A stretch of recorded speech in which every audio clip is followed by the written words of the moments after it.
Alright, welcome back po sa ating munting channel. Bad news na naman po ito sa mga DDS.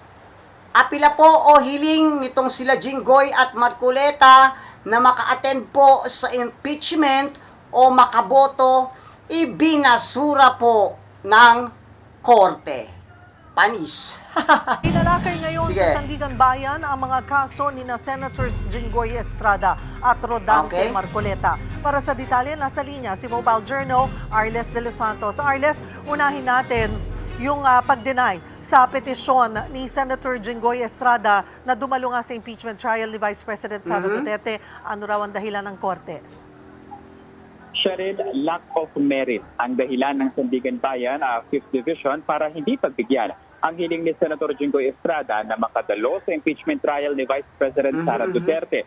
Sa 7 pahinang resolusyon na inilabas kahapon ng ika-5 Dibisyon ng Anti-Graft Court, iginit nito na hindi umano emergency o compelling temporary leave ang hiling ni Estrada. Dalawang rason kasi, Cheryl, ang binigay ng nakadetaining senador. Una, 2/3 daw kasi ang lahat ng senador ang kailangan para sa impeachment trial ni Vice President Sara Duterte sang-ayon sa Article 11, Section 3, Subsection 6 ng 1987 Constitution. Aru? Dinadahilan pa yung 2/3 kasi ang kailangan. Hoy, hindi ka nakasali sa 2/3. Magna ka, may kaso kang plunder. Kapal naman ang mukha mo para umatendor makisali pa dyan sa trial. Hoy, may kaso ka. At yung kaso mo hindi maliit. Plunder ang kaso mo. Tapos may kaso kang plunder, tapos magsusuot ka ng toga ng pang-hurado or pang-judge, yung maroon. Kapal mukha na ito Manahimik ka na lang dyan. Manahimik ka na lang sa kulungan mo, hindi ka na kailangan sa trial. Isa pa, wala ka na mga kinalaman dyan. Asikasuhin mo na lang yung kaso mong plunder. Tuloy. Kaya dapat umano siyang makaboto at sapat na dahilan umano ito para makalabas siya pansamantala. Kapal na mukha na ito. May kaso kang plunder tapos boboto ka sa inaakosahang may plunder din na posibilidad. Baliw ka ba? Utot ka? May bati ka na, matagal ka ng ganyan, matagal ka ng may kasong plunder. Thrice na yan, 3 beses na yan. Tapos, ang pangit nun. May kaso kang plunder, tapos magiging hurado ka. Buboto ka sa isang inaakusahan din ng posibilidad na may kaso ding plunder. Tigas ng mukha mo, Jinggoy. Sa piitan. Pangalawa, isa umanong high constitutional duty ang impeachment trial. Hindi pa man din daw siya humihingi, pero hindi naman daw siya humihingi ng bail at haharap pa rin siya sa kanyang mga pagdinig. Pero ani ng Sandigan Bayan, walang merito ang mga ito dahilan para nga ibasura ang kanyang motion na maka-attend sa impeachment trial. Cheryl. Pwede ba itong iapela ni Senator Estrada? Posible yan, Cheryl, kung maghahain si Estrada ng motion for reconsideration sa 5th Division kung gagawin pa nila ito. Kabukod din, Cheryl, posible rin na makalabas pansamantala si Estrada kung maghahain ng kanyang kampo ng petition for bail, kung saan itatakda rin ng korte at titimbangin ang lakas na mga ebidensya laban sa kanya. Pero matatandaan natin, Cheryl, na sa pre-trial at arraignment ni Estrada ay winidraw na nila ang kanilang petisyon na ito dahilan para manatili si Estrada doon sa Payatas, Quezon City Jail sa Quezon City at ang kasong plunder kasi ay non-bailable. Cheryl. Tinalakay din sa Sandigan Bayan ang kaso ni Senator Rodante Marcoleta. Ano mismo ang tinalakay ng korte? Bakit naungkat ang naging pagbisita kay Senator Marcoleta nina Vice President Sara Duterte at Senator Robin Padilla? Cheryl, sinalakay dito yung lagay ng kalusugan ni Senator Rodante Marcoleta. Para sa Grabe! Nakakatawa guys, no? Bakit itong mga politiko na ito, pag nakukulong, nagkakaroon ng medical condition? Ang lakas-lakas mo sa rally. Sa mga debate.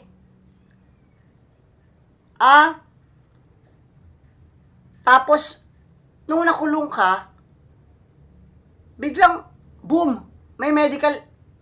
Ay, nako.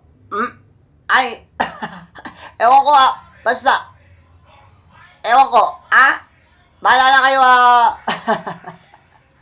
bahala na po kayo, tumantya doon po sa pinagsasabi po nitong si Marcoleta about sa kanyang medical condition. Kayo na po ang bahala kung totoo ba o hindi. Kasi nga, nung hindi pa siya nakukulong, ang yabang, ang angas, ang lakas-lakas, nung nakulong na, ay nako, nag-ala Gloria Macapagal Arroyo na.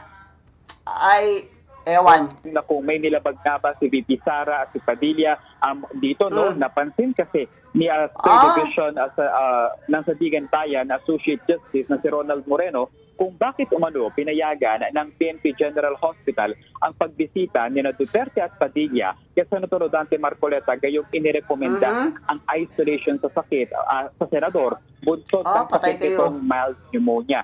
Pinano ni Moreno na tila wala umanong Wow! May pneumonia pala, pero nung sa rally, ang lakas-lakas. Sa mga debate, ang angas-angas. Tas nung nakulong, may pneumonia na. Ay, nako. Ewan ko. Ewan ko dito. si Padilla nang lumabas sa pasilidad. Ani Moreno, Special hindi treatment! tutol sa pagbisita kay Marcoleta pero nababahala sila sa kaligtasan at kalusugan nito. Hindi pa rin kasi naibibigay ang commitment order ni Marcoleta sa 3rd Division ng Sandigan Bayan para sa kasong plunder kaugnay ng umano'y pagtanggap ng 75 million pesos na donasyon mula sa mga pribadong individual. Sheriff. Ano naman ang sagot dito ng PNP? Sheriff, mayroon umanong communication o koordinasyon ang pagdating ni na Vice President Sara Duterte at Senador Robin Padilla sa Cybercrime Investigation and Detection Group o CIDG. Si Marcoleta rin umano ang humiling sa CIDG na mabisita siya ni Duterte at ni Padilla. Ito kasi ang nagdedesisyon kung sino ang pwedeng bumisita sa nakadeteneng senador. Ayon kay CIDG Chief of Police Colonel John. Special treatment talaga, guys, no? Obvious na obvious yung pagbibigay ng special treatment sa matandang to. Tigas ng mukha.